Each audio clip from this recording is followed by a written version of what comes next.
नमस्कार दोस्तों, अभी हम इस वीडियो में आप लोगों को फाइनल परीक्षा 2024 के लिए 10वीं का सोशल साइंस का 50 गो ऑब्जेक्टिव क्वेश्चंस बताने वाले हैं। और ये सारे ऑब्जेक्टिव क्वेश्चंस भी आई है इस बार के फाइनल परीक्षा के लिए, ठीक है ना।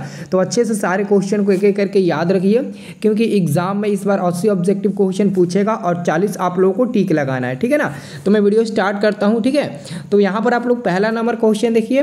पहला नंबर क्वेश्चन है कि हिटलर का जन्म कहाँ हुआ था। हिटलर का जन्म कहाँ हुआ था, तो आप लोग को याद रखना है इस क्वेश्चन को कि हिटलर का जन्म इटली में हुआ था। कहाँ पर हुआ था, तो इटली में हुआ था। आंसर आपका पहला का बी नंबर मिलेगा। दूसरा नंबर क्वेश्चन आता है कि दुनिया के मजदूर एक हो यह कथन किसका था। दुनिया के मजदूर एक हो यह कथन किसका था, तो दूसरा का भी आंसर आपका बी नंबर होगा। कार्ल मार्क्स किसका है, तो कार्ल मार्क्स का है। और कार्ल मार्क्स का जन्म 1818 ईस्वी में, वो भी कहाँ हुआ था, तो जर्मनी में हुआ था। ये भी आप लोगों को याद रखना है, ठीक है ना। ये भी आप लोगों को याद रखना है। अगला क्वेश्चन हमारा है तीसरा नंबर, वैज्ञानिक समझवाद की अवधारणा का प्रतिपादन किसने किया था, तो तीसरा का आंसर मिलेगा ऑप्शन नंबर, इसका भी होगा, कार्ल मार्क्स ने ही किया था। इसका भी आंसर क्या होगा, कार्ल मार्क्स ने ही किया था। इसका भी आंसर बी नंबर होगा, ठीक है। अब चलिए हम लोग चौथा नंबर क्वेश्चन देखते हैं। चौथा नंबर क्वेश्चन है यंग इटली। यंग इटली की स्थापना किसने की थी, तो याद रखना है यंग इटली और यंग यूरोप, एक यंग यूरोप भी होता है। तो यंग यूरोप और यंग इटली, इन दोनों की स्थापना मेजनी ने ही किया था। इन दोनों की स्थापना किसने किया था, तो मेजनी ने ही किया था। तो बी नंबर वाला उत्तर हो जाएगा, ठीक है ना। अगला क्वेश्चन आपका है 5 नंबर, सीडन का युद्ध कब हुआ था। सीडन का युद्ध कब हुआ था, तो आप लोगों को पता है कि 1871 ईस्वी में फ्रैंकफर्ट की संधि हुई थी। लेकिन उसके एक साल जस्ट पहले ही, यानी कि 1870 की मैं बात करूं, उस समय सीडन का युद्ध हुआ था, ठीक है ना। याद रखना है इस क्वेश्चन को आप लोगों को, ठीक है। अगला क्वेश्चन हमारा है 6 नंबर। ये क्वेश्चन है कि वियतनाम में टोकिंग फ्री स्कूल की स्थापना कब हुई थी। वियतनाम में टोकिंग फ्री स्कूल की स्थापना कब हुई थी, तो 6 का आंसर आपका हो जाएगा सी नंबर, 1910 ईस्वी में। 1910 ईस्वी में हुई थी, ठीक है ना। अगला मैं क्वेश्चन की बात करूं 7 नंबर, तो ये हमारा क्वेश्चन है कि निम्नलिखित में से किस प्रसिद्ध दार्शनिक ने एक अदालत लगाकर अमेरिका को वियतनाम युद्ध के लिए दोषी करार कर दिया था। ये कौन था, मतलब कि वो कौन थे अमेरिका के, मतलब कि दार्शनिक, तो वो थे, उनका नाम था माल्टेस्क्यू, ठीक है ना। आंसर याद रखना बी नंबर वाला। अगला क्वेश्चन, अगर किसी भी क्वेश्चन में आप लोगों को डाउट होगा ना, तो आप लोग कमेंट करके ज़रूर बताना, मैं पिन करके उसका आपको रिप्लाई ज़रूर दूंगा, ठीक है ना। कभी कभी क्या होता है ना, हाँ मतलब गलती से बाय द वे मिस्टेक नहीं हो जाता है, ठीक है ना।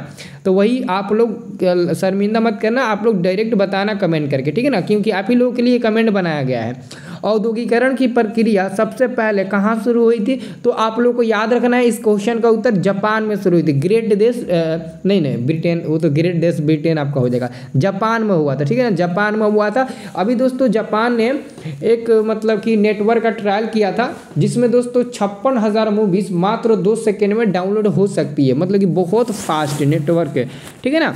तो याद रखना। अगला क्वेश्चन हमारा है कि वाटर फ्रेम का आविष्कार किसने किया था। वाटर फ्रेम का जो आविष्कार था वो किसने किया था, तो 9 का उत्तर मिल जाएगा सी नंबर, रिचर्ड आर्कराइट ने किया था, ठीक है ना। आंसर मिल जाएगा सी नंबर।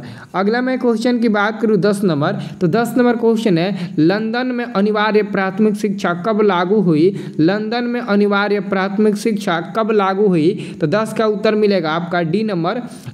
एक मिनट, हाँ, लंदन में अनिवार्य प्राथमिक शिक्षा कब लागू हुई थी, ठीक है ना। तो अभी आप लोगों को मैं बताया कि सेडान का युद्ध 70 में हुआ था, तो वही आपका हो जाएगा 1870 ईस्वी में, ठीक है ना। कब, तो 1870 ईस्वी में, ठीक है ना, इसको याद रखना है।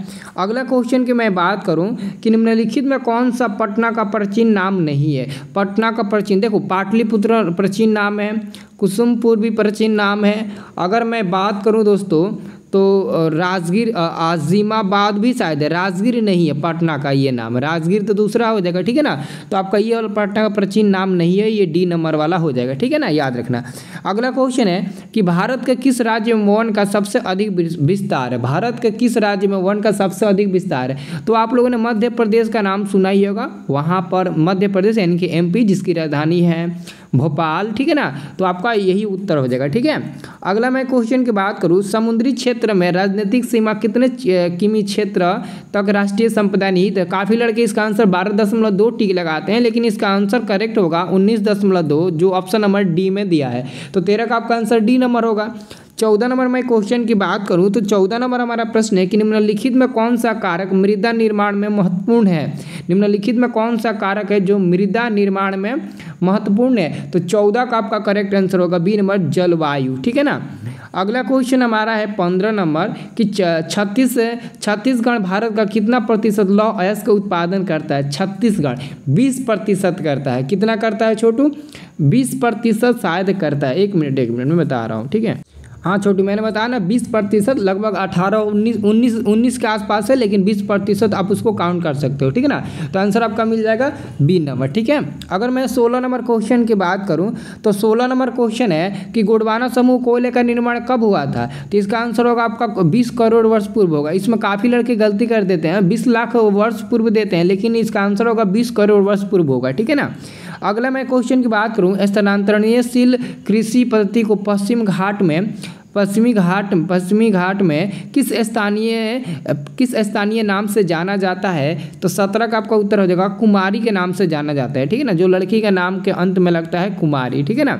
अगला मैं क्वेश्चन की बात करूं, काली मृदा का दूसरा नाम क्या होता है। तो आप लोग को याद रखना है, काली मृदा का दूसरा नाम होता है रेगुड़ मृदा, याद है ना। काली मृदा का दूसरा नाम क्या होता है? रेगुड़ मृदा नाम होता है, ठीक है ना।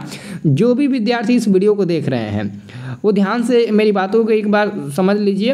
अगर कोई भी विद्यार्थी अभी तक अच्छे से नहीं पढ़ पाया है किसी भी सब्जेक्ट को और उनको डर लग रहा है परीक्षा को लेकर, तो आप लोग को डरने की ज़रूरत नहीं है। ऑलरेडी दोस्तों ऑल सब्जेक्ट का VBI ऑब्जेक्टिव क्वेश्चन और VBI सब्जेक्टिव क्वेश्चन आंसर सहित परीक्षा में लड़ने वाला प्रश्न मेरे पास PDF है। जिसको भी लेना है ले सकते हैं, लेकिन उसके लिए आपको मात्र 199 रुपया का पेमेंट करना होगा, ठीक है ना। क्योंकि उसको बनाने में लगभग 2 महीना टाइम लगा है, ठीक है ना। और उससे आप लोग एग्जाम में आसानी से एकदम फर्स्ट डिवीजन ला सकते हैं, वो तो कोई रोकेगा नहीं, ठीक है ना। बस उसको मात्र 10 से 15 दिन में आप पढ़ लेंगे, ठीक है ना।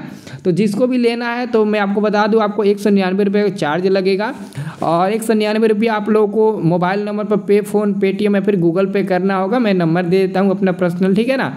और आप लोगों को व्हाट्सअप के माध्यम से दिया जाएगा। जब आप लोग हमारे नंबर पर, हमारा जो पर्सनल नंबर है मैं आपको अभी दे रहा हूँ, उस नंबर पर आप पेमेंट करेंगे। देखो अगर आपके पास पेमेंट करने की सुविधा नहीं है तो आप दुकान में भी जाकर, साइबर कैफे में भी जाकर, या फिर भैया भाभी चाचा चाची मामा मामी किसी से भी करा सकते हैं, कोई दिक्कत नहीं है। बस मेरे को स्क्रीनशॉट दिखा देना। जो मैं नंबर दूंगा ना उससे मैं व्हाट्सअप भी चलाता हूँ और उसी से मैं पे फोन, गूगल पे, पेटीएम भी चलाता हूँ, ताकि आप लोगों को आसानी सुविधा मिले।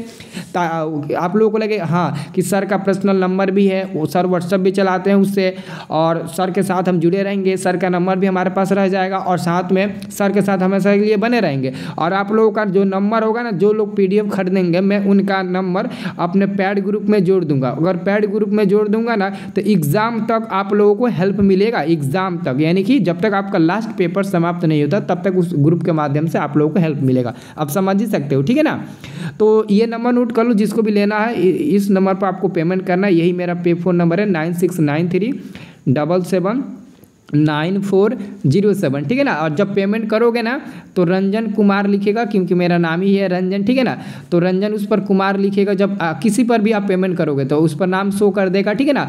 और इसी नंबर पर आपको SMS कर देना है, उसका स्क्रीनशॉट लेकर। मैं इसी नंबर से व्हाट्सअप भी चलाता हूँ, ठीक है ना। तो ये है, ठीक है ना। जिसको भी लेना है आप लोग देख लीजिए उसके बाद से, ठीक है ना, आप लोग देख लेना। अब अगला क्वेश्चन की मैं बात करूँ तो अगला हमारा क्वेश्चन है, निम्न में कौन सा उद्योग बॉक्साइट को कच्चे माल के रूप में प्रयोग किया जाता है। तो बाबू एल्युमिनियम होता है, एल्युमिनियम Al जिसका संकेत होता है। तो डी नंबर आपका 19 का आंसर मिल जाएगा, ठीक है।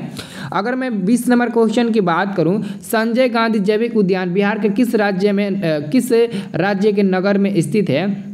तो अगर मैं 20 नंबर क्वेश्चन की बात करूं तो बहुत आसान क्वेश्चन में है ना, बहुत आसान क्वेश्चन है। इसका आंसर सर को सब कोई बता देगा, ठीक है ना। हाँ, इसका आंसर क्या दोगे? बिहार की राजधानी कहाँ है छोटू? पटना, ठीक है ना, कहाँ है? पटना, ठीक है, याद रखना। अगला क्वेश्चन, बिहार में रज्जू मार्ग कहाँ है? बिहार में रज्जू मार्ग कहाँ है? तो बिहार में रज्जू मार्ग यानी कि आपके र से ही पता चल जाएगा, रज्जू मार्ग यानी कि राजगीर में स्थित है, ठीक है ना। तो 21 का आंसर आपका हो जाएगा बी नंबर, राजगीर में स्थित है, ठीक है। अगला मैं क्वेश्चन की बात करूं तो अगला क्वेश्चन आपका क्या है? 22 नंबर। ये क्वेश्चन काफ़ी इंपॉर्टेंट है, 22 नंबर, ठीक है ना। 22 नंबर आपका क्वेश्चन, ये बहुत इंपॉर्टेंट क्वेश्चन है छोटू, इसको याद रखना, ठीक है ना। ये बहुत ज़्यादा इंपॉर्टेंट क्वेश्चन है, ठीक है। तो यहाँ पर आपका जो 22 नंबर क्वेश्चन है, ये क्वेश्चन आपके 2021 में पूछा गया था, ठीक है ना। तो इस क्वेश्चन को आप लोग को याद रखना, ठीक है ना, बहुत ये इंपॉर्टेंट क्वेश्चन है, ठीक है। अगला क्वेश्चन 23 नंबर है कि संघीय व्यवस्था में सरकार कितने स्तरों की होती है? तो 2 स्तर की होती है, जिसको द्विस्तरीय आप लोग बोलते हो, ठीक है ना। तो आंसर आपका मिल जाएगा बी नंबर। अगला क्वेश्चन आपका है 24 नंबर कि भारत में कहाँ औरतों के लिए आरक्षण की व्यवस्था है? तो भारत में औरतों के लिए कहाँ आरक्षण की व्यवस्था की गई है? पंचायती राज संस्थाएं में की गई है, ठीक है ना, इसको याद रखना है। अगला मैं क्वेश्चन की बात करूं तो अगला क्वेश्चन आपका है 25 नंबर कि निम्नलिखित में कौन भारतीय किसान यूनियन के नेता थे? तो महेंद्र सिंह टिकैत दिया ना, तो यही आपका उत्तर हो जाएगा, ठीक है। अगला क्वेश्चन है, अगला आपका क्वेश्चन देखिए, ये बहुत इंपॉर्टेंट क्वेश्चन है कि सूचना का अधिकार आंदोलन की शुरुआत कहाँ से हुई थी? तो बाबू राजस्थान से हुई थी। इसका आंसर क्या मिल जाएगा आपका? आपका मिल जाएगा राजस्थान से हुई थी। कहाँ से हुई थी? सारे लोग लड़के को याद रखना है, राजस्थान से हुई थी, इसको याद रखना है, ठीक है ना। अगला क्वेश्चन की मैं बात करूँ, अगला आपका क्वेश्चन है राष्ट्रीय पुनर्वास नीति कब स्वीकृत हुई थी? तो 2003 ईस्वी में, ठीक है ना, याद रखना। अगला क्वेश्चन की मैं बात करूं, भारत में हुए 1977 में आम चुनाव में किस पार्टी को बहुमत मिला था? ये तो सबको पता है, भारतीय जनता पार्टी को देखो कहीं दिया है, जनता पार्टी देखो ऑप्शन नंबर बी में दिया है, ठीक है ना। अगला मैं क्वेश्चन की बात करूं तो अगला हमारा क्वेश्चन है कार्यपालिका में ऊर्जा होनी चाहिए, तो विधायिका में दूरदर्शिता, जबकि न्यायपालिका में सत्य के प्रतिनिष्ठा और स्वयं होनी चाहिए। यह कथन किसका है बाबू? यह कथन किसका है? तो आप सभी लोग याद रखना, ठीक है ना। अमेरिका का रहने वाले थे जिसका नाम था अलेक्जेंडर हैमिल्टन, ठीक है ना, याद रखना, सी नंबर वाला हो जाएगा, ठीक है। अगला क्वेश्चन की मैं बात करूं तो यह क्वेश्चन है क्षेत्रवाद की भावना का एक परिणाम है, तो क्या हो जाएगा? अलगवाद हो जाएगा, ठीक है ना। क्या हो जाएगा? अलगवाद हो जाएगा। ये सभी प्रश्न आपके लिए बहुत इंपॉर्टेंट है, एक एक प्रश्न को आप लोग याद कर जाना, ठीक है ना।